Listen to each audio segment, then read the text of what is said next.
Assalomu alaykum, hurmatli hamkasblar. Navbatdagi podkastimiz bolalarni ijtimoiy himoya qilish mavzusida bo'lib o'tadi. Bugungi mehmonimiz Ijtimoiy himoya milliy agentligidan Dilnoza opa Husanova. Assalomu alaykum, Dilnoza opa, yaxshi Assalomu keldingizmi? alaykum. Salomat bo'ling.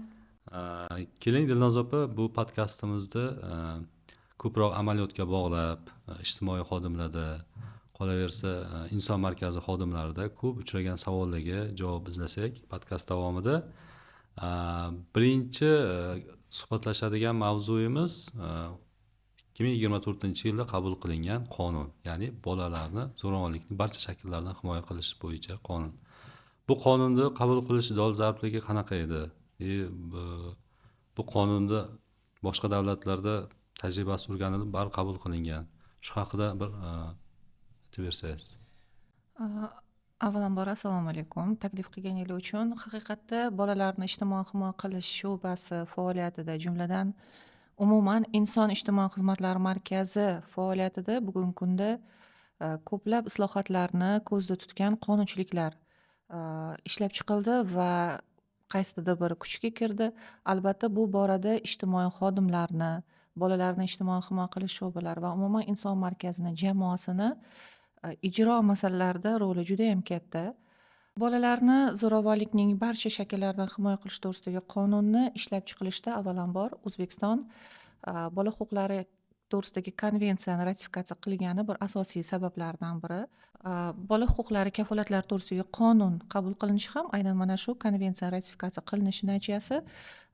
Shu konvensiyada bolalarni zo'ravonlikdan himoya qilish masalalariga alohida e'tibor qaratilgan. Shuningdek, boshqa rezolyutsiyalarda ham bolani ko'plab qonuniy huquq va manfaatlari orasida bolalarni o'zini ota-onasi tomonidan yoki yaqinlari orasida sodir bo'layotgan zo'ravonlikni oldini olish va bu zo'ravonlikni oldini olishda davlat dasturlarini ishlab chiqilishi, qonunchilik takomillashtirish masalalariga ham alohida e'tibor qaratilgan.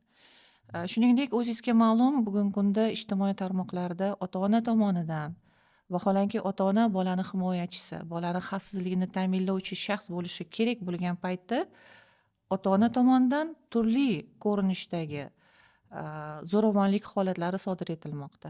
Mana shu zo'ravonlikni oldini olish va umuman jamiyatda zo'ravonliksiz muhitni paydo qilish. O'zbekistonda Ijtimoiy himoya milliy agentligi paydo bo'ldi va albatta bu agentlikni asosiy maqsadi ham oilani mustahkamlash va bola masalasida esa bolani imkon qadar xavfsiz muhitda ta'lim olishi, tarbiyalanishi, xavfsiz muhitda mehr, g'amxo'rlikda o'sishi, o'zini oilada yashashga bo'lgan huquqi va bu oilada yashayotganida ota-onasi tomonidan berilishi kerak bo'lgan mehr, g'amxo'rlik, chiroyli hayot tajribasi, kelgusida ruhiy jihatdan axloqiy va boshqa qirralari bilan jamiyatda o'z o'rnini topishi kerak bo'lgan avlodni tarbiyalanishi kabi masala bevosita ham ota-ona majburiyati hamda bolani huquqi bilan bog'lanib ketadi. Albatta, bu qonun ishlab chiqilishida ko'plab mamlakatlar qonunchiligi o'rganildi. Jumladan Gruziya va boshqa rivojlangan mamlakatlar qonunchiliklari tahlil qilinganida albatta mana shu zo'ravonlikdan himoya qiluvchi hujjat nafaqat ota-onani javobgarlikka tortilishini kuchaytirilishini, balkim ijtimoiy himoya tizimini kuchaytirilishini ham taqozo qilinishi ma'lum bo'ldi. Shu sababli ham bolalarni zo'ravonlikning barcha shakllaridan himoya qilish to'g'risidagi qonun bu ota-onalarni jazolovchi qonun emas faqat, balkim jamiyatda zo'ravonliksiz muhitni paydo qilish, zo'ravonliksiz muomala qilishga ota-onalarni o'rgatish, shuningdek jamiyatda umuman sodir bo'lishi mumkin bo'lgan zo'ravonliklarga nisbatan befarq bo'lmaslik kayfiyatini ko'taruvchi qonun deb hisoblasak ham bo'ladi va buni biz ijtimoiy qonun deb ham ta'rif beramiz. Sababi bu qonun kelgusida oilaga aynan bolani manfaatini himoya qilish maqsadida davlat organlarini kirib borishi, ijtimoiy xodim tomonidan bolalarga nisbatan sodir etilayotgan zo'ravonlik haqida axborot kelib tushganida nafaqat amaldagi tartibda mavjud bo'lgan ichki ishlar tomonidan, balkim bolani himoyalovchi nuqtai nazardan, bolani oilada saqlab qolish manfaati nuqtai nazaridan hamda ota-onalarni salohiyatini oshirib, bola uchun ma'qul bo'lgan muhitni yaratishga ko'maklashuvchi ijtimoiy xodimni rolini kuchaytirilgan holatda ham bu qonun o'zgacha bir ko'rinishda qabul qilindi. Mhm. Dilnoza opa, hozir qonunni mazmun mohiyatini tushuntirib berdingiz. Endi shunaqa savol uyg'onadi, tabiiyki, bolalarni ijtimoiy himoya qilish bu davlat siyosati darajasida amalga oshiriladigan ishlar. Oldin bolalarni zo'ravonlikdan himoya qilish bo'yicha vakolatli organ deb, misol uchun vasiylik va homiylik organi boshqa tashkilot bo'lgan, hozirda o'zgardi. Endi bu agentlik va vasiylik va homiylik organi zimmasida turgan vazifalarni bajarish uchun qanaqa vakolatlarga ega bo'ldi? Shular haqida bir to'xtalib o'tsangiz. Bolalarni zo'ravonlikning barcha shakllaridan himoya qilish to'g'risidagi qonun ko'plab davlat idoralarini vakolatlarini belgilab bergan. Jumladan bu ichki ishlar organlari, sog'liqni saqlash bo'limlari, ta'lim muassasalari va ta'lim organlari, shuningdek mahalla, prokuratura va shu davlat tashkilotlarini orasida nodavlat notijorat tashkilotlarini, jumladan fuqarolik nodavlat notijorat tashkilotlari faoliyati, shuningdek mahallani ham rolini belgilab bergan. Bu qonunda shuningdek bolalar ombudsmanining roli va 11-moddasida ijtimoiy himoya milliy agentligi bolalarni himoya qiluvchi vakolatli organ sifatida e'tirof etilgan va mana shu bolalarni himoyalash masalalarida ijtimoiy himoya milliy agentligining tuman kesimidagi inson ijtimoiy xizmatlari markazi asosiy vakolatli organ hisoblanadi.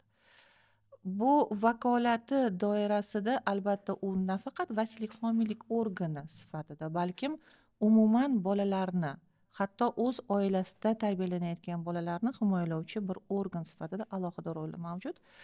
Bilasizki, vasiylik va homiylik organi asosan ota-ona qaramog'isiz qolgan bolalarni himoyalaydi va agarda ota-ona bola manfaatiga zid ravishda bolani ota-onasi bilan ko'rishish, ota-onani bolani hayotida ishtirok etish bilan bog'liq nizolar bo'lgan holatda ham vasiylik homiylik organi ishtirok etadi. Lekin bu qonun bilan vasiylik homiylik organi sifatida inson ijtimoiy xizmatlar markazi qamrovi kengaymoqda va har qanday vaziyatda agarda bolaga nisbatan zo'ravonlik sodir etiladigan bo'lsa, albatta bu inson ijtimoiy xizmatlar markazini e'tiboridan chetda qolishi kerak emas bo'lgan holat hisoblanadi. Endi shu o'rinda tinglovchilarga bir tushunarli bo'lishi uchun hozir zo'ravonlik haqida suhbatlashamiz. O'zi bolalarga nisbatan zo'ravonlikni bir turi haqida to'xtalsak, endi xotin-qizlarga nisbatan zo'ravonlik turini yaxshi bilamiz. Ijtimoiy xodimlar hamkasblarimiz ishlab kelyapti bu bo'yicha. Bolalardagi ham shu yo'nalishdami yo ozgina farqi bormi? Albatta kattalarga nisbatan, ya'ni xotin-qizlarni zo'ravonlik va tazyiqdan himoyalovchi qonunchilikka nisbatan bolalarni himoya qiluvchi mazkur muhokama qilayotgan qonunimizda farqlar bor. Albatta insoniyatga nisbatan zo'ravonlik haqida gap ketganda ko'pincha bu ursa, kaltaklasa, ya'ni jismoniy tazyiq qilsa degan bir fikr bor. Jumladan bolalar qonunchiligida bolalarga nisbatan zo'ravonlikni bir qancha boshqacha turlari ham qo'shilgan. An'anaviy ravishda xalqda yoki boshqa qonunchilikda bilganimiz jismoniy zo'ravonlik, ya'ni bolani tanasiga, salomatligiga salbiy ta'sir qiluvchi va albatta keyinchalik bu bolani nafaqat jismoniy rivojlanishi, balkim ruhiy rivojlanishiga salbiy ta'sir qiluvchi zo'ravonlik ko'rinishlaridan biri bo'lgan jismoniy zo'ravonlik bu ko'proq o'sha tanasida ko'zga ko'rinadigan jarohatlar olish bilan bog'liq izohi beriladi. Bundan tashqari psixologik zo'ravonlik elementlari mavjud. Bu zo'ravonlik turi boshqa qonunchiliklarda ham ko'rsatilgan, bolalar qonunchiligida ham takrorlangan. Ijtimoiy xodimlarimiz uchun biroz murakkablikni yuzaga keltiruvchi zo'ravonlik ko'rinishidan biri ham mana shu psixologik zo'ravonlik. Chunki uni qo'l bilan o'lchab bo'lmaydi. Yashirin. Ko'z bilan albatta bu yashirin. Aynan bolani kayfiyatidan, bolani hayot tarzidagi faoliyati so'nib qolishidan va u o'zini sekin-asta jamoatchilik faoliyatidan chetga olishiga qarab, ya'ni juda ham ko'plab simptomatikalar bor. Ijtimoiy xodim bolamiz psixologik zo'ravonlik ostidami degan bir savolga javob berishi uchun albatta u psixologik zo'ravonlik o'zi nima? Ya'ni bu insonni hayotiga turli so'zlar bilan, turli haqoratlovchi shaxsini yoki masalan uni o'ziga nisbatan beradigan bahosiga ta'sir qiladigan qo'pol muomalani natijasida bola o'zini jamiyatdan ajralib qolishiga olib keluvchi bir zo'ravonlikni tushunish kerak va mana shu psixologik zo'ravonlik bolani nafaqat hayotiy faolligini, balkim hayotdan umidini, hayotda kelgusi bilan bog'liq, kelajagi bilan bog'liq rejalarini so'nib qolishiga ham olib kelishini tushunish kerak bo'ladi. Bolalar orasida ba'zan o'sha suitsid muammolarini tushunamiz, bilamiz, bor bu narsa va aksariyat holatlarda aynan mana shu psixologik uydagi zo'ravonlik bolalarimizni suitsidga olib keluvchi bir muhim omil ekanligini ham unutmaslik lozim bo'ladi. Bundan tashqari jinsiy zo'ravonlik, albatta bu jinsiy zo'ravonlik jinoyat kodeksi orqali ham ta'qib qilib boriladi va aynan mana shu zo'ravonlikni sodir etilishi bevosita bolaga nisbatan turli tegajog'liklar qilishi bilan boshlanadi va mana shu harakatlarni o'zini ham ijtimoiy xodim bola bilan yoki bolani yaqin atrofdagilari bilan muloqot davomida zo'ravonlik elementlari chegarasini ham albatta farqlay olish kerak bo'ladi va bundan tashqari qonunchiligimizda bolalarga nisbatan alohida o'ziga xoslikni ko'rsatuvchi bu ekspluatatsiya tushunchasi ham kirgan. Ekspluatatsiya o'z ichida bolalarni mehnatidan foydalanish, bolalarni umuman o'zidan foydalanish, ya'ni kattalar o'z manfaati yo'lida bolani yoshiga qaramay, bolani ijtimoiy kelgusidagi niyatlari, maqsadlariga qaramay, bolani mehnat faoliyatiga, bolani tilanchilik holatlariga juda ham ko'plab duch kelamiz. Aynan ko'chada hozirgi kunda jamiyat ehtimol balkim o'zimiz ham bolalarni tilanchiligini turli ko'rinishlariga nisbatan befarq bo'lmoqdamiz. Bu qonun kuchga kirgandan keyin aynan ekspluatatsiya nuqtai nazaridan bolalar ko'chada salfetkalar sotib yurib, nechida sotib yuribdi? Kechqurun aksariyat holatlarda bola dam olishi kerak bo'lgan payti bola maktabdan keyin uy vazifalari juda ham ko'p. Uy vazifalarini o'zidan charchab qoladi, maktab topshiriqlaridan. Maktab topshiriqlarini bajarish kerak bo'lgan, dam olish kerak bo'lgan, o'ynab kulishi kerak bo'lgan paytda u umuman boshqa bolaga xos bo'lmagan faoliyat bilan shug'ullanmoqda va oilani iqtisodini ko'tarishga yordam berish nuqtai nazaridan ota-onasi bu narsani tushuntiradi. Vaholanki bu ham ekspluatatsiya hisoblanadi. Shuningdek, yoshiga mos bo'lmagan yoki qiziqishlari, istagi inobatga olinmagan holatda qizlarni erta turmushga berish ham bu ham ekspluatatsiyani ichidagi bir ko'rinishi hisoblanadi va umuman ekspluatatsiyani toifalarini, aynan chegarasini ijtimoiy xodimimiz yaxshi farqlashi kerak bo'ladi. Bundan tashqari bullying hayotimizda juda ham ko'plab holatlarga duch kelamiz. Ijtimoiy tarmoqlarda bolalar o'zini maktab tengdoshlari, sinfdoshlari yoki maktabdoshlari tomonidan yoki umuman yoshi yaqin bo'lgan boshqa bolalar tomonidan biror bir bolani jamoa bo'lib ta'qib qilishi va natijada bola maktabga nisbatan qiziqishi, o'qishga nisbatan qiziqishi, jamoatchilikdan ajralib qolishga olib keluvchi munosabat bu bullying va bullyingni bugungi kunda ko'rinishlari ham ko'p. Buni kiberbullying ko'rinishlari ham, grooming ko'rinishlari ham mavjud. Albatta bu zo'ravonlik sifatida bu qonunga ilk marotaba kirib kelmoqda va bu ham bevosita inson ijtimoiy xizmatlar agentliginigina emas, asosan ta'lim muassasalarini e'tiboridagi va bartaraf etilishi zarur bo'lgan muhim masala sifatida ta'lim muassasalari ma'muriyatiga katta javobgarlikni qo'yadi. Shuningdek, yana bir boshqa farqlanuvchi va qonunchilikka ilk bora kirgan zo'ravonlik ko'rinishlaridan biri bu bolaga g'amxo'rlik ko'rsatilmasligi. Xalqaro qonunchilikda shafqatsiz va befarq munosabat degan atamalar har doim birga keladi. Lekin bizni qonunchiligimizda ko'proq o'sha oila kodeksida ham, ma'muriy javobgarlik to'g'risidagi kodeksda va boshqa qonunchilikda ota-onalarni mas'uliyati, majburiyatlari belgilangan. Shafqatsiz muomala qilish kerakligi ko'rsatilgan. Lekin bolani asosiy ehtiyojlari nimalardan iborat? Bolaga asosiy ehtiyoj bu pul yoki moddiy narsa emas, balkim elementar mehr, g'amxo'rlik, e'tibor, parvarish, bolani asosiy ehtiyojlari, sog'lig'i yomonlashganda albatta salomatligini tiklashga yordam berish. Bu kabi masalalar aynan endilikda g'amxo'rlik ko'rsatildimi yoki g'amxo'rlik ko'rsatilmadimi degan nuqtai nazardan ham o'rganiladi va aynan g'amxo'rlik ko'rsatilmasligida asosiy bizani bir markaziy masalamiz bolani asosiy ehtiyojlari qondirildimi. Bu g'amxo'rlik ko'rsatilmasligi bilan bog'liq zo'ravonlikni bitta ko'rinishi ko'plab davlat organlari tomonidan bahslarga sababchi bo'ldi. Aynan mana shu qonunni dastlabki bosqichlarda Oliy Majlisning Qonunchilik palatasida, Senatda va boshqa idoralar bilan muhokamalarda juda ham ko'p e'tirozlarga bir sababchi bo'ldiki, xo'p, bolani ehtiyoji. Bola juda ham ko'p narsani xohlashi mumkin. Agar ota-onasi masalan iPhone olib ber deyapti bolasi, olib bermadi, bu ham g'amxo'rlik ko'rsatilmasligiga olib kelmaydimi? Ertaga ota-onalarni biz noo'rin ayblab qo'yishimizga sababchi bo'lmaydimi degan e'tirozlarni ham bildirishdi. Yo'q.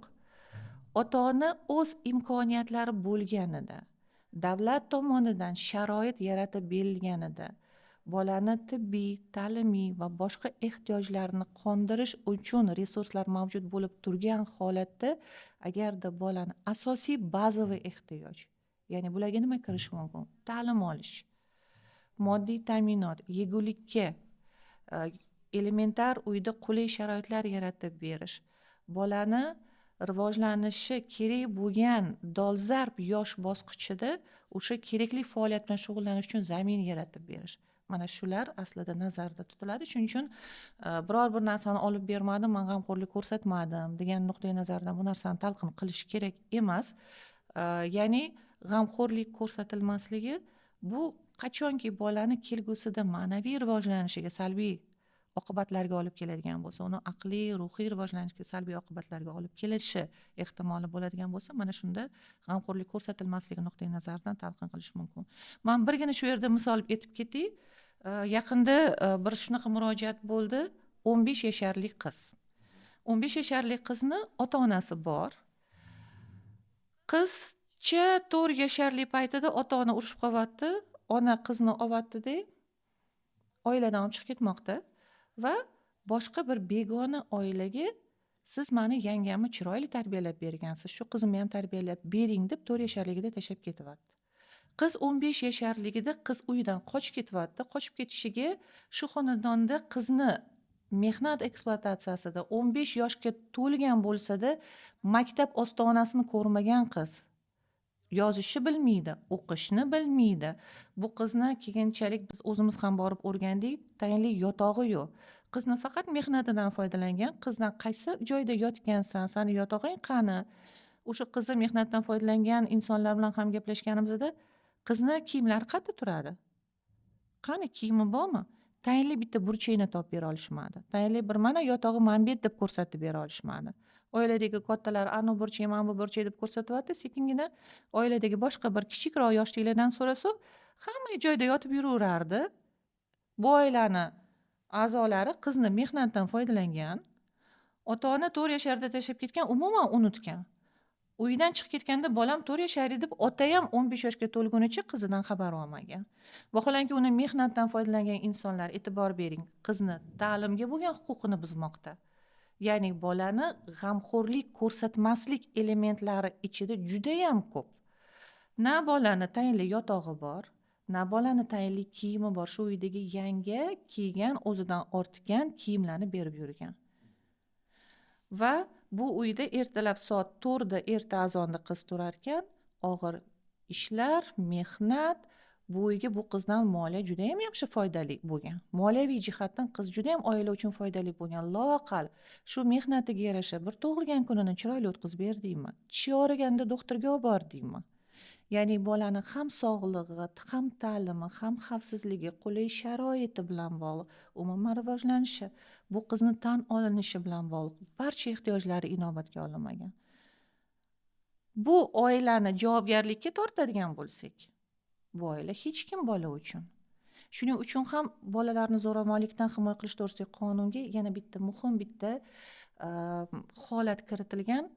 Bu qonun nafaqat ota-onani sergaklikka chaqirishi kerak, balkim norasmiy tarzda bolaga qarab turgan, uni uyida shu bola yashab yuribdimi, vaqtincha enaga, tarbiyachi rolida ota-ona ishonib topshirdimi, ehtimol qonunan bu inson hech kimdir bolaga nisbatan. Ya'ni qat'iy nazar bolaga vaqtincha qarab turgan inson ham ertaga javobgarlikka tortiladi. Toki bolalarimizni mehnati, bolalarimizni ishonchidan, bolalarimizni hayoti kattalari uchun manfaat bo'lmasin. Hozir bu 15 yashar qizni tegishli choralar ko'rilishi natijasida maktabga ham berildi. Bola 1 yildan beri 15 yoshida maktabga boryapti. Eng yomon tomoni shundaki, bejizga ham biz bolalarimizni 3, 4, 5, 6 va kichik maktab yoshida ta'limga o'rgatmaymiz. Sababi inson bosh miya faoliyati shunday xususiyatga egaki, u kichkinaligida ko'plab bilimlarni o'zlashtiradi va kichik yoshida bosh miyada neyronlar soni ortib boradi. Nimani hisobiga? Hayotiy tajribani hisobiga. Bilimlar, o'rgatishlar, yangi tasavvurlar paydo bo'lish hisobiga. Hozir bu 15 yashar qiz soppa-sog' qiz, lekin vaqtida ta'lim olmagani uchun yozishni o'rganishi qiyin bo'ladi. Harflarni tanishi, o'qishi, jumlalarni bog'lashi qiyin bo'ladi. Bolani 15 yillik umrini yo'qotdik. Ya'ni mana shu g'amxo'rlik ko'rsatilmasligi holatlari ijtimoiy xodimlarimiz tomonidan payqalishi mumkin, ko'rilishi mumkin.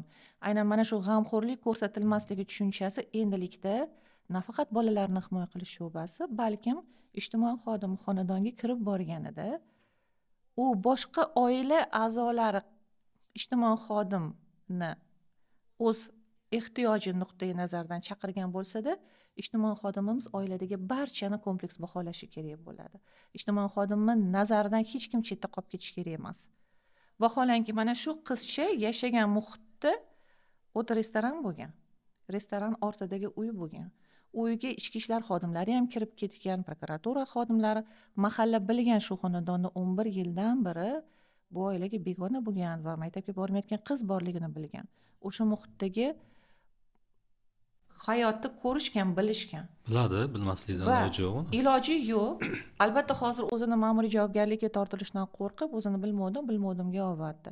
Lekin ijtimoiy xodim o'zini mahallasidagi albatta biror bir manbalardan eshitdimi, g'amxo'rlik ko'rsatilmasligi holati ham bu aslida zo'ravonlikni bir uzoq og'riqli oqibatlarga olib kelishi mumkin bo'lgan va bir qaraganda payqashimiz qiyin bo'lgan zo'ravonlik shakli sifatida albatta ziyraklik bilan shu holatlarga e'tiborli bo'lishi kerak bo'ladi. Ana endi hozir aytib o'tdingiz, mehnat, majburiy mehnat hammamiz bilamiz. Ayniqsa ko'payib ketdi. Aytib o'tganingiz kechqurun tilanchilik holatlari, bolalar bitta svetoforda 2-3 talab turadi. Butun shahar bo'ylab yursa, hozir faqat Toshkent shahridan desam, viloyatlarda ham shu narsa juda ko'payib ketibdi. Endi bularning sonini endi bilmadim, rasmiy yuritiladimi yo'qmi? Qonun kuchga kirgandan keyin bu bilan alohida ishlash tizimi ham yaratilganmi? Ijtimoiy xodimlar vazifasi qanaqa bo'ladi? Chunki shu savolni ko'p berishdi-da bizga.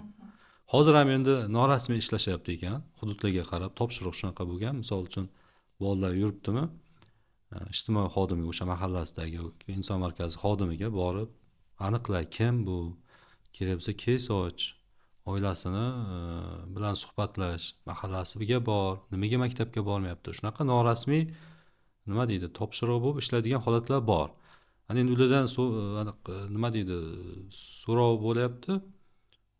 Shunaqa vaziyatlarda misol uchun kechqurun ishlashga, asosiy bu kechqurun bo'ladi. Ijtimoiy xodimlarning deylik ish vaqtiga to'g'ri kelmasligi mumkin. Shunaqa holatda nima yo'l tutish kerak ular?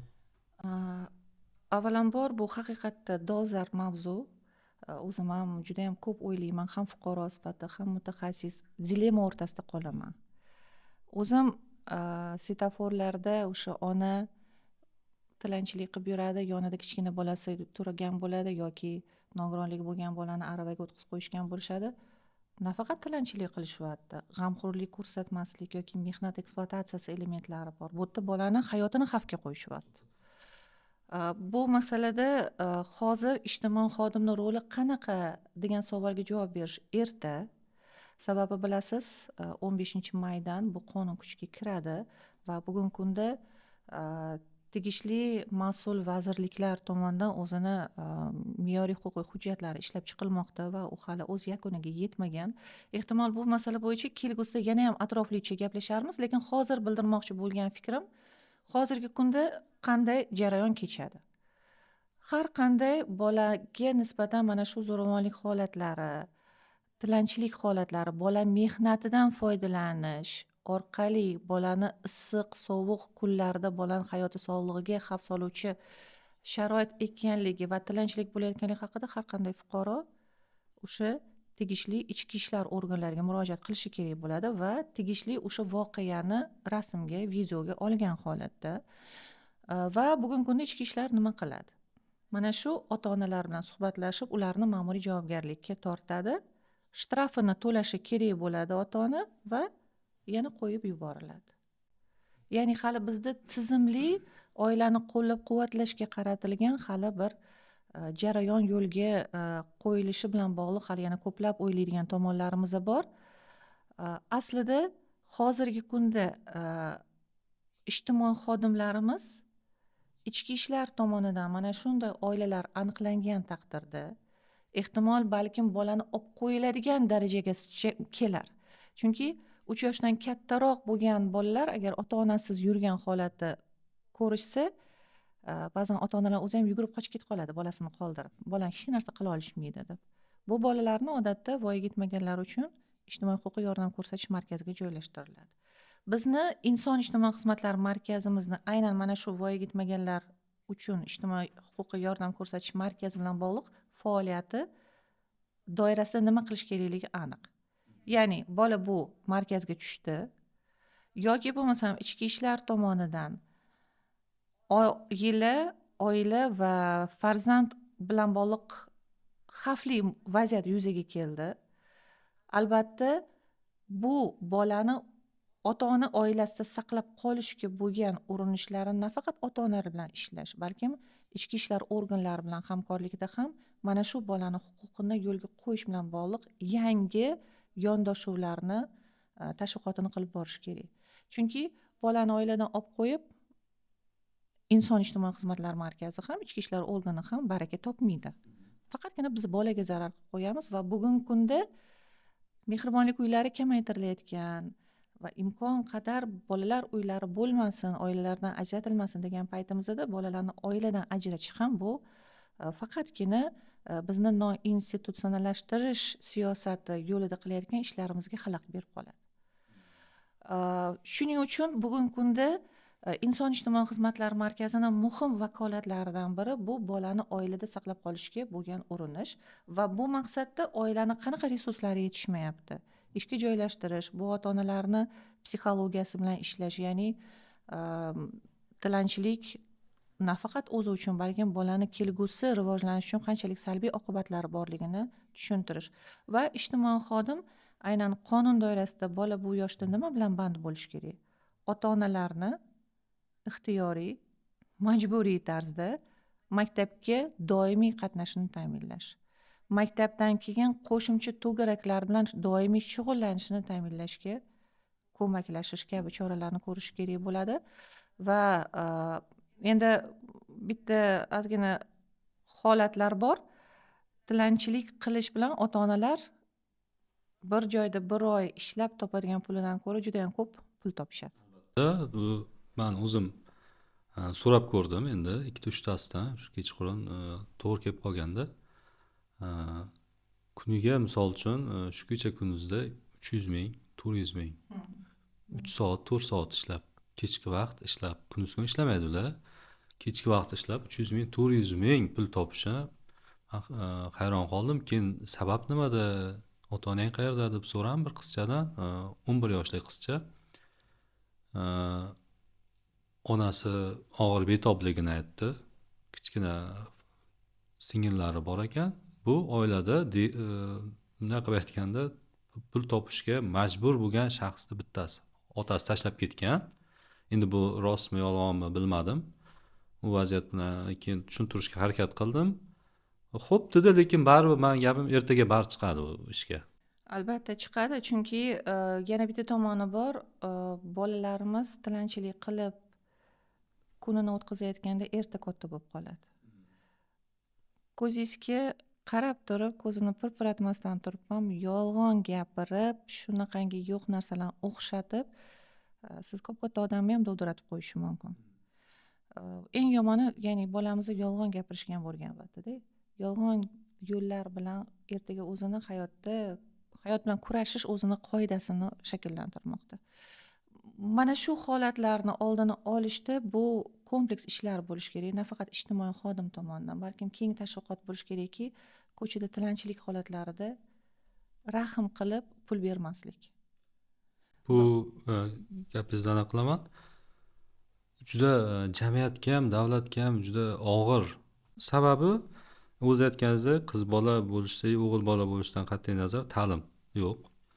O'g'il bola bo'lsa, u yoshligidan oson pul topishga o'rganyapti. U deylik potensialni jinoyatchi. Albatta. Chunki yoshligidan u odamlarni aldab, o'zini bechora ko'rsatib, odamlar mehr shafqatini talab qilib, oson yo'l bilan pul topishga o'rgandimi, u odam, men o'ylayman, bir mehnat qilib pul topishda o'ziga hech qachon qabul qila olmaydi kelajakda ham. Albatta, umuman oilada tarbiyalanishi orqali biz bolalarda hayot ko'nikmalarini, hayot qadriyatlarini singdiramiz.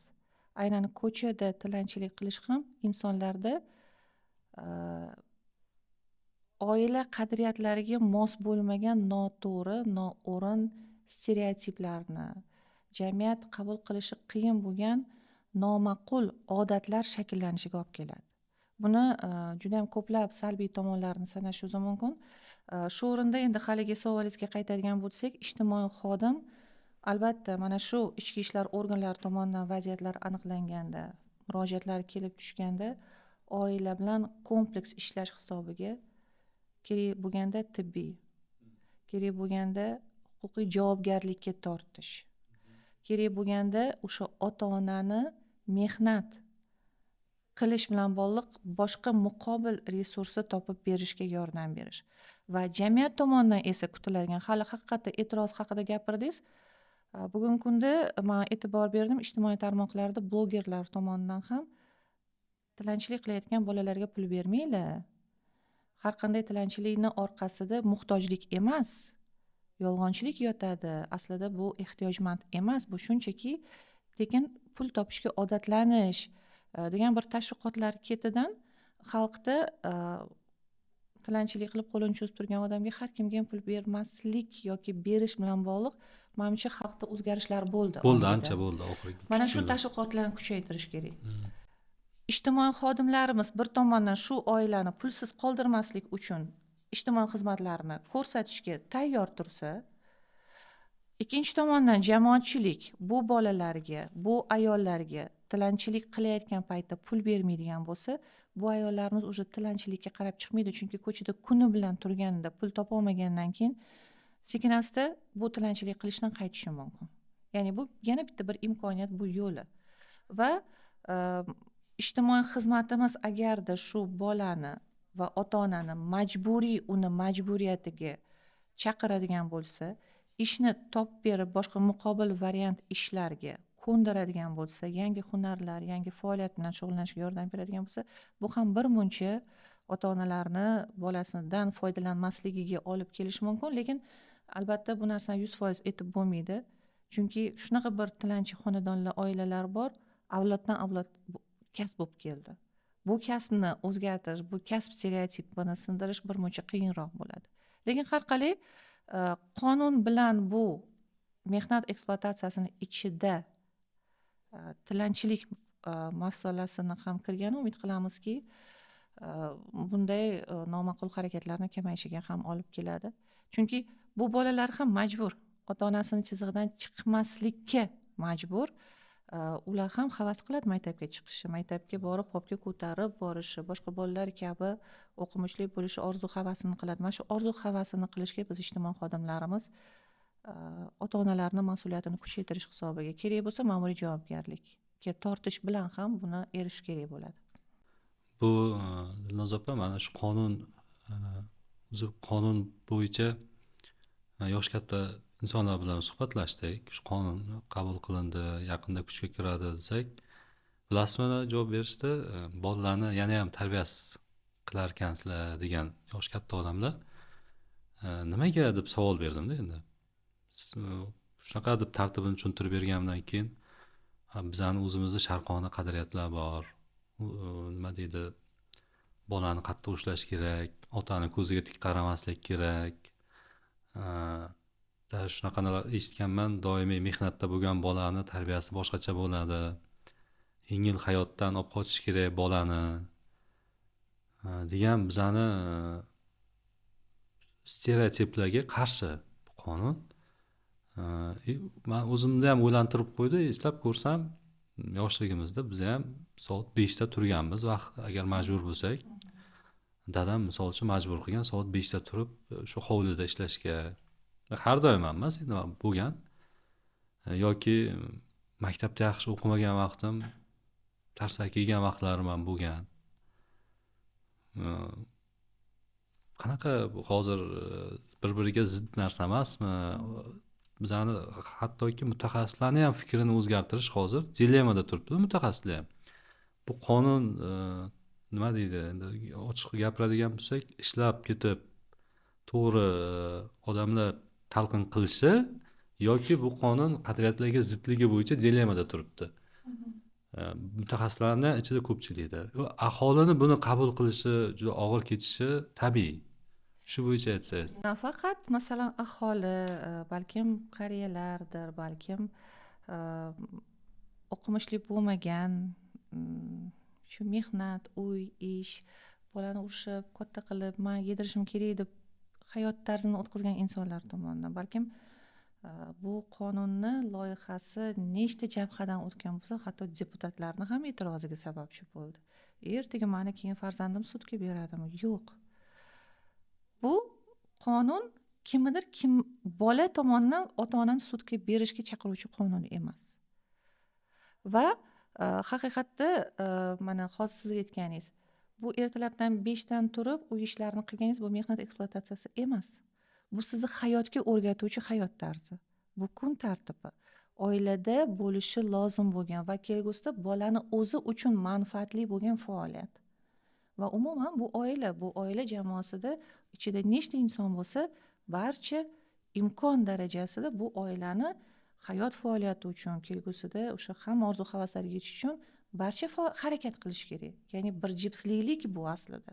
Shuning uchun ota-onalarimiz yoki aholi bolani hayot tarzida uni o'zi uchun aqliy mehnat faoliyatini o'zlashtirish uchun kelgusida ona bo'ladi, kelgusida ota bo'ladi. Kelgusida mehnat faoliyati bilan hayotda qiyinchiliklarga kurashuvchanlik bo'ladi. Bu o'ziga o'zi xizmat ko'rsatish faoliyati bilan ekspluatatsiyani farqlash kerak. Qachonki kattalar o'zini manfaati yo'lida pul topish uchun, o'ziga biror bir moddiy manfaatni kutish uchun bolani mehnatidan, imkoniyatidan foydalanadigan bo'lsa, mana shu ekspluatatsiya. Bolani yoshiga mos bo'lmagan majburiyatni yuklatadigan bo'lsa, oiladan tashqari, mana shu ekspluatatsiya. Lekin uyda uy yumushlari sigirga qaraydimi, chorvaga qaraydimi, yoki bo'lsam orqa tomorqasida biror bir sabzavotlar yoki boshqa mevalarni yetishtiradimi, bu ekspluatatsiya emas. Bu oila ro'zg'ori xo'jaligi uchun teng harakat qilish, lekin shu bilan birgalikda bolani ta'limi imkoniyati ham yaratib berilyapti. Bolani oziq-ovqati bilan bog'liq imkoniyat yaratib berilyapti. Bolani moddiy ta'minoti. Bu holatda bu zo'ravonlik elementlari emas. Albatta endi kaltak masalasida oldin eti sizniki, suyagi maniki degan muomala bilan ota-onalar maktabga berib ketgan. Nima qilsang ham odam qilgin degan zamonlar bo'lgan. U zamonlarda albatta bu narsa bu tarbiya usuli sifatida qaralgan. Lekin hozir mana shu kattalarimiz mana shu iborani takrorlashsa-da, lekin o'zini bolasini birovga urdirib qo'ymaydi hozir. Mana shu ota-onalar ham qarashlari o'zgardi. Lekin masalan, hozir siz shu gapni gapirdingiz, o'sha paytda kaltagini qaynog'ini olgan paytingiz ota-ona rahmat kelgusi odam bo'laman demagansiz. Ayni zo'ravonlik o'tib ketganida, suyagidan, etidan o'tib ketganida, nafsoniyati, shaxsiyatiga tekkan paytda farzand baraka toping, adajon rahmat demaydi. Xabaringiz bor, ko'chaga chiqib ketgan qizlarimiz, ko'chaga chiqib ketgan o'g'il bolalarimiz. Baxt, Chinoz, Qo'qon, Samarqandda yopiq turdagi o'quv tarbiya muassasalari bo'lardi. Mana shu muassasalarda necha yuzta bola bo'lsa, har birini taqdirida zo'ravonlikdan qochgan bolalar. Hatto shu darajaga borganki, o'zini yaqinlari jinsiy zo'ravonligidan qochgan bolalar. O'zini ota-onasi o'ta shafqatsizlik bilan, hatto podvolga boylab qo'yib, trubalarga boylab qo'yib, kaltakni kunda kanday qilmagan. Mana shu kaltak bilan tarbiyalayman deb qizni, o'g'ilni ruhiyatini sindirib qo'ygan ota-onalarning farzandlari ko'chaga chiqib ketgan. Nimaga ko'chaga chiqib ketding deb boladan so'rasangiz, uydagi azobdan qochdim. Mani odam o'rnida ko'rishmaydi. Mani o'zi bu odam dunyoga keltirganmi yoki boshqa odam dunyoga keltirganmi, yo mani ko'chadan olib olishganmi bu bolani. O'zini farzandiman-ku, qanaqa mani ruhim sinishiga, mani shu azoblarni olishimga bemalol tomoshabin bo'lib turdi onam. Onamni yomon ko'raman, sababi onam meni himoya qilmadi otamni kaltagidan, azobidan yoki aksincha. Mana shu uydagi zulmdan qochgan, ya'ni uy, xonadon bu bola uchun xavfsiz muhit, himoya muhiti bo'lishi kerak. Tan olinadigan, erkalanadigan, zavqlanadigan muhit bo'lishi kerak. Aksincha bola agarda shu ota-onadan shu mehrni olmasa, ko'chaga qarab chiqib ketadi. Endi ichki ishlar xodimlaridan so'raymiz. Nima uchun bu bolani bu muassasalarga joylashtirib qo'ydingiz? Sababsiz uydan qochib chiqib ketaveradi. Ularni qog'ozida, ularni barcha bayonnomalarida ko'chada maqsadsiz yuribdi. Hech qachon bola ko'chada maqsadsiz yurmaydi, toki uyda mehr ko'rmasa. Uyingdan ilon chiqdimi deymiz, ko'pincha nima uyingdan chiqib ketaverasan. Agar uyda o'sha issiq tafti his qilmasa bola, tabiiyki bo'ldi, bu kerak emas bu bolaga, qochishga harakat qiladi. Va agarda ko'chada unga shu mehr taftini beradigan boshqa bir muqobil odam chiqib qolsin, bo'ldi, bu bolani yo'qotdik. Va mana shu baxt muassasasiga, Chinozdagi o'quv tarbiya muassasasiga va hokazolarga tushib qolgan, men ota-onam bilan yashaymayman deydigan bolalar ko'chada boshqa muqobil, lekin uni yo'ldan uruvchi, uni hayotini buzuvchi, hayotni taklif qiluvchi insonlar qurshoviga tushib qolgan bolalar. Bularning barchasi o'sha zo'ravonlikning oqibati. Hozir katta bo'lgan ota-onalar endi o'sha paytdagi qaynoq kaltakni taftini esdan chiqarishdi-da. Ehtimol kaltaklagan otasi bo'lsa-da, yonida mehribon buvisi bo'lgan. "Voy, urma meni navaramni, voy meni bolamni urmang" deb onasi himoya qilgan. Uyda baribir bola himoyalanish his qilish kerak. Otasi zulmkor bo'lsa-da, onasi, yaqinlari, boshqa mana shu tuyg'uni kompensatsiya qilib berish kerak. Lekin o'sha agarda bolaligida zulm ko'rgan insonlar bilan gaplashadigan bo'lsangiz, o'sha davrdagi alamini baribir esdan chiqarmaydi. Travma bo'lib qoladi. Albatta, bu juda katta ruhiy jarohat bo'lib qoladi.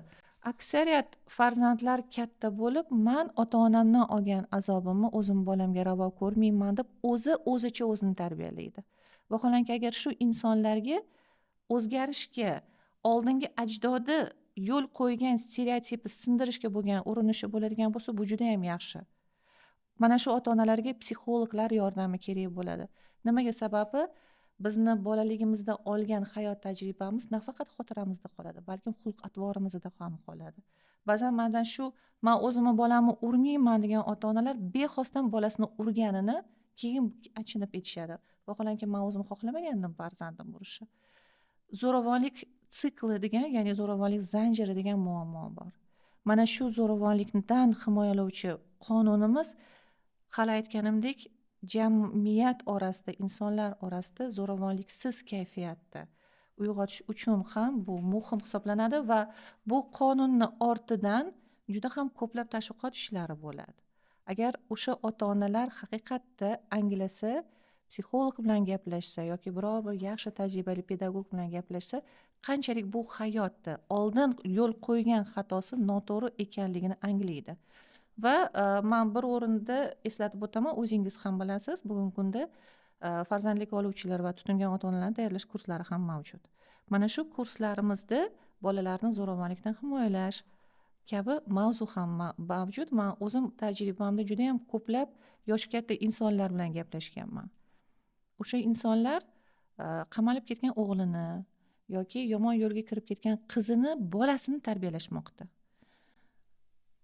Man bolani urib tarbiyalaganman, xudoga shukr odam bo'ldi deb boshida gapirayotgan 60 yashar, 65 yashar insonlar treningi yakunida qaysi muomala, qaysi qo'pol muomala, qaysi qo'pol zo'ravonlik ko'rinishi, nafaqat kaltaklar, balkim o'sha haqoratomuz so'zlari shu o'g'li jazoni o'tash muassasasiga tushishiga sababchi bo'lib qolganligini tahlil qilganida o'zingiz keyin tan berishadi.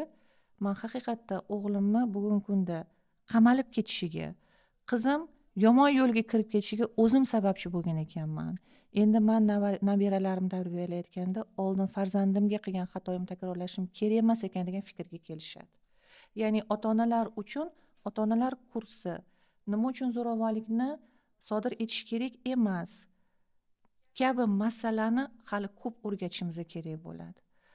Sababi o'sha ota-ona baribir o'zi ham o'zidan oldingi avlod ajdodidan, ya'ni ota-onasidan, buvi-buvalaridan olgan kaltagini, alamini, yukini ko'tarib yuribdi hali ham. To'g'ri, katta bo'lamiz, yomonlikni esdan chiqar, o'tib ketgan odamlar, ularni yaxshilik bilan esla deymiz. Shuning uchun aynan mana shu fikrlar doirasida u munosabatni o'zgartirishi mumkin, lekin har birimiz bolamiz, 70 yoshga to'lgan inson ham bola. O'sha bolalik alamlari agar kuvlaniladigan bo'lsa, juda ham ko'p alamlarni hali gapirib berishadi. Unut bo'lmagan alamlarni. Aynan mana shu fikr mulohazalari o'zi ham menimcha yetarli, qanchalik zo'ravonlikka barham berishimiz kerakligi haqida tashviqotlarimizni kuchaytirishga. O'zimiz ham ota-onamiz, o'zimiz ham hayot qiyinchiliklari, turli tasodiflar va hokazolarda stress holatida bo'lamiz, asablarimizni boshqara olmasligimiz mumkin. Mani o'zimni ham mana shu qonun tarbiyalab turadi. Kezi kelganda. Chunki biz ham bola bo'lganmiz, biz ham sho'x bo'lganmiz. Men ayniqsa juda ham qaysar bo'lganman. Go'da hozir o'ylayman, shu qaysarlik bilan onam juda ham ko'p qiynalgan ekanlar deyman. O'zimni bolamda ham qaysarlik bor, lekin mana shu qaysarlik bu hayot uchun kurashish, rivojlanish bir mexanizmi ekanligini ham ota-onalar unutishadi, sindirishga harakat qilishadi qaysarligini. Hozir tutingan ota-onalar kursini o'tgan yili avgust-sentyabr oyidan beri, misol uchun shuni ustida ishlaymizda. Ancha o'zimda ham o'zgarish bo'ldi. Ko'p nimada xato qilganim, odam shu ko'zgu bo'lar ekanda. Tarbiya, endi men o'ylayman, shu tarbiya zamon va makonga bog'liq. Tarbiya usuli, misol uchun qaysi joydadir to'g'ri deb bilingan, qaysi joydadir noto'g'ri, qaysi vaqtdadir to'g'ri deb bilingan, qaysi vaqtga to'g'ri kelmaydi. Lekin o'sha tutingan ota-onalar kursida tayyorlash jarayonida to'liq qatnashgan bo'lsak, ancha o'zimizni ham tarbiyalar ko'rdik. Nima rostdan ham noto'g'ri qiladigan ishlarimiz bo'lgan ekan. O'zimiz to'g'ri deb o'ylaganmiz. Eng yomon achinarlisi shu noto'g'riligini bilmasdan.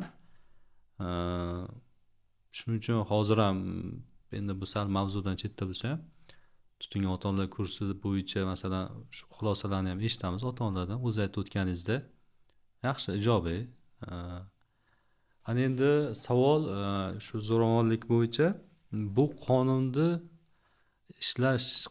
ishlatish uchun mexanizm bo'yicha, tartibi bo'yicha Vazirlar Mahkamasi qarori, tegishli prezident qarori, farmoyish ishlab chiqilishi nazarda tutilgan, ko'zda tutilgan, to'g'rimi? Bu bo'yicha hozirda shu qonunda himoya orderi qay tartibda beriladi? Javobgarlik masalasi qanaqa? Ota-onaga, vasiyga bolani qanaqa qilib aniqlaydi ijtimoiy xodim. Ushbu zo'ravonlik elementlarini farqlash bo'yicha hali tartib ishlab chiqiladimi yo shu qonunda ko'zda tutilganmi? A, Umuman bu qonun barcha mexanizmlarni yoritib bermagan. 52 moddadan iborat bo'lsa-da juda katta qonun. Buni hech qanaqasiga kesish iloji bo'lmadi.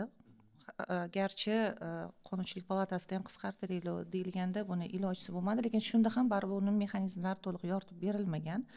Shu sababli alohida hujjatlar bo'ladi. Bugungi kunda loyihalar ishlab chiqilmoqda. Jumladan har bir vazirlik o'zini tegishli tuzilmalari zo'ravonlik holatiga qanday ta'sir choralarini qo'llaydi, ichki ishlar organlari o'zini hujjatini, sog'liqni saqlash bo'limlari va umuman o'zaro hamkorlik holati qanaqa bo'ladi?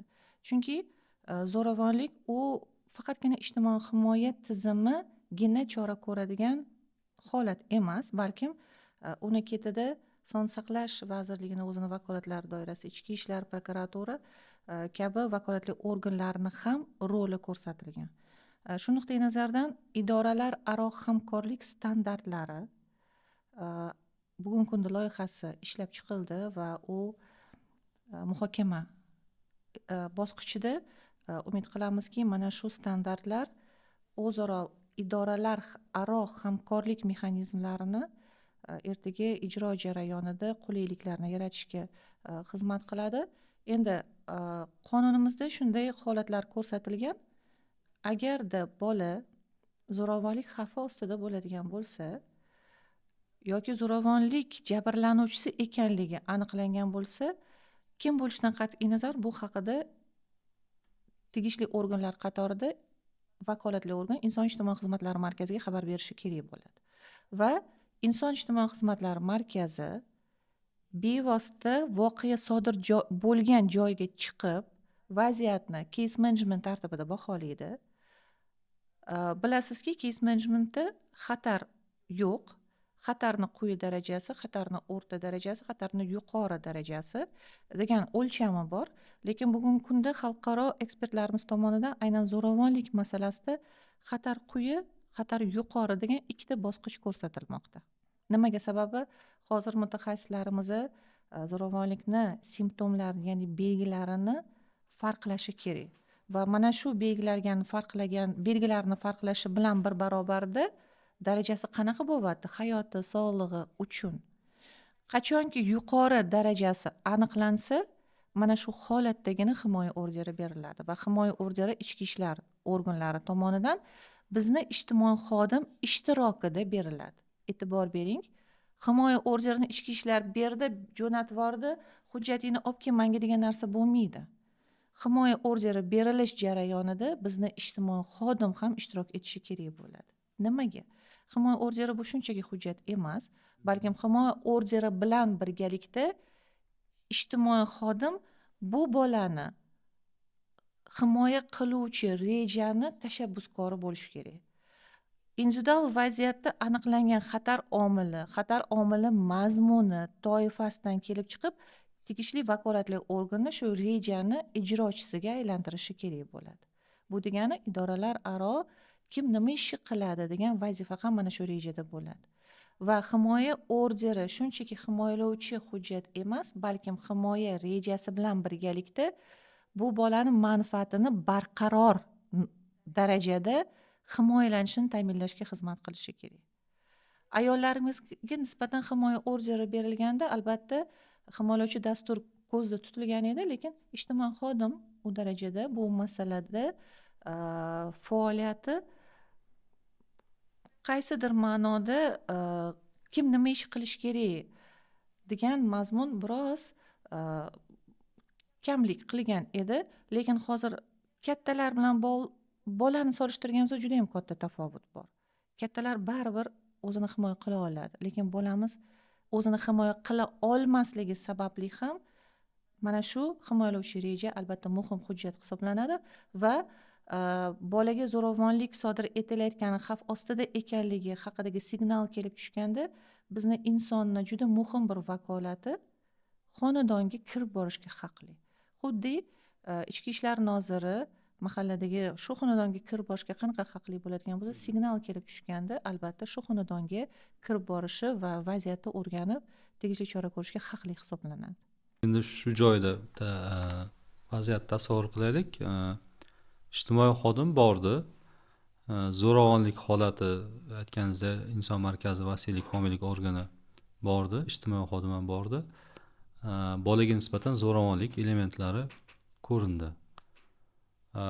Biz bilamiz, xotin qizlarga nisbatan zo'ravonlik bo'lganda tartib bo'yicha misol birlamchi ko'makxonasiga joylashtirish mumkin, xabaringiz bor, yoki ayollarni reabilitatsiya qilish markazlari bor hududlarda, unga joylashtirish mumkin. Bu ayollarda boshpana bor. Davlat misol uchun ma'lum bir vaqtgacha o'zi bepul misol uchun boshpana bilan ta'minlashi mumkin. Bolalarda bu jarayon qanaqa kechadi? Qonunda ko'rsatilgan, agarda bola zo'ravonlik jabrlanuvchisi bo'ladigan bo'lsa, uni oilasi demak har tomonlama baholanadi. Balkim oilada har ikki ota-onasi ham zo'ravon emasdir. Ikkalasidan biri insofliroqdir. Bolani himoyalovchi shaxsi bo'ladigan bo'lsa, aslo bola oiladan olinmaydi. Va mabodo shu zo'ravon mana shu xonadonda yashamoqda, bola shu oiladan olinib yaqin qarindoshlari orasiga, oilasiga berishi mumkin bo'ladi. Nimaga? Toki o'zi himoyaga muhtoj bo'lgan, jarohatlangan, zararlangan, ruhiyati azobda qolgan bola ustidan yana zo'ravonlik davom etmasin. Chunki hech kim kafolat bera olmaydi. Bo'ldi, tavba qildim, uzr so'radim sizlardan degan ota-ona ertaga bolaga zo'ravonlik qilmaydi degan. Shuning uchun zo'ravonlik darajasi yuqori bo'lgan holatlarda albatta ota-onadan biri o'sha muhitdan vaqtincha chiqib ketishi kerak bo'ladi va o'sha ota-onadan biri himoyasida bo'lishi shart bo'ladi. Agar har ikki ota-onasi ham zo'ravon bo'ladigan bo'lsa, yaqin qarindoshlari orasidan o'sha insonga uni majburiyati ko'rsatilgan holatda bola vaqtincha vasiylikka beriladi. Agarda qarindoshlari orasidan ham bolani xavfsizligini ta'minlay oladigan insoni bo'lmasa, bugungi kunda agentlik tomonidan har bir viloyatda imkon qadar har bir tumanda foster oilalarini ko'paytirishga harakat qilmoqdamiz.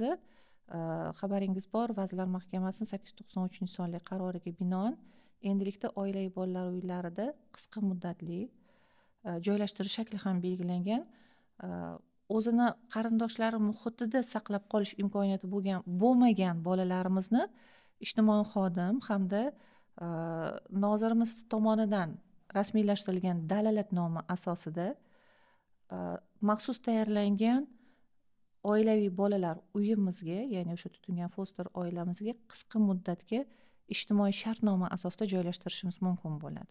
Va o'zi qoidaga ko'ra qisqa muddatli tutingan oila bu zo'ravonlik jabrlanuvchisi bo'lgan bolalarga vaqtincha boshpana vazifasini o'tovchi hamda oila mehri, g'amxo'rligini ko'rsatuvchi muhit bo'ladi. Bilasizki, zo'ravonlik jabrlanuvchisi bo'lgan bola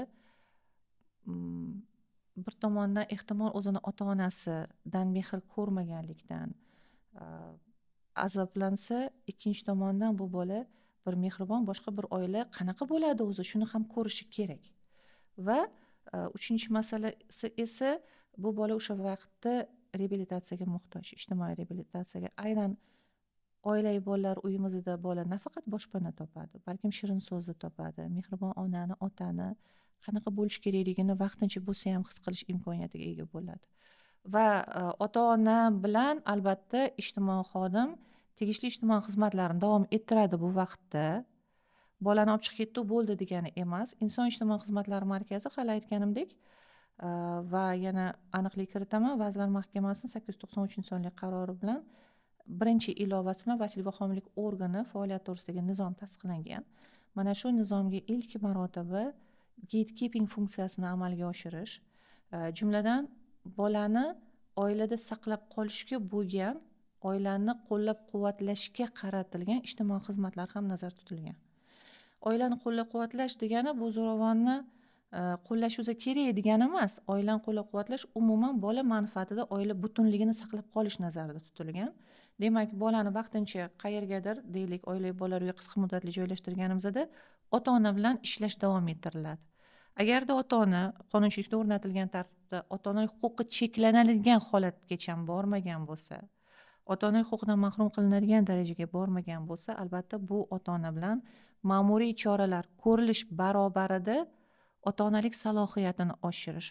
Ehtimol kelgusida mana shu qonunning natijasida zo'ravon ota-onalarimiz ham albatta ota-onalar kursini o'tishi kerak bo'ladi. Ota-onalar kursida albatta terapiya elementlari bo'lishi kerak. Toki kelgusida zo'ravonlikni qo'llamasligi uchun u o'zi anglab yetishi kerak. Ya'ni bu o'quv kurslari juda ham muhim. Zo'ravonni xulqini o'zgartirishga, zo'ravonni qilayotgan xatti-harakati, hayot tarziga munosabatini o'zgartirishga bo'lgan. Agarda ota-onada ruhiy kasallik bo'ladigan bo'lsa, demak, o'rnatilgan tartibda psixonevrologiyada davolanish kerak. Ichkilik ro'ja qo'yganligi sababli bo'ladigan bo'lsa, narkologiya muassasalarida davolash. Va shu bilan birgalikda ota-onani majburiyati ham saqlab qolinadi. Bolani salomatligiga ta'sir qilinganligi natijasida zarar ko'rganligini o'sha ota-ona ham kerak bo'lsa qoplashi kerak bo'ladi moddiy jihatdan. Ya'ni ijtimoiy xodim oilani qo'llab-quvvatlovchi kompleks xizmatlarini rejada ifodalash kerak bo'ladi va bu rejada nafaqat bolani himoyalovchi, balkim ota-ona xulqini o'zgartiruvchi, ota-onani ijobiy oilani saqlab qolishga yordam beruvchi resurslarni kuchaytirishga qaratilgan reja belgilanishi va keyin ijro qilinishi kerak bo'ladi. Vaqt o'tib bu bola ota-onaga qaytarib beriladi.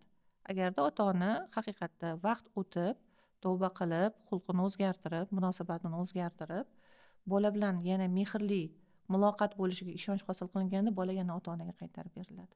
Yakuniy chora sifatidagina ota-onaning huquqidan mahrum qilish choralari ko'rilishi mumkin. Tushunarli. Men o'ylayman, bu qonun bo'yicha batafsil to'xtalib o'tdik. Hali yangi tartibi chiqsa, bu bo'yicha Vazirlar Mahkamasi qarori ishlash mexanizmlari chiqsa yana to'xtalamiz.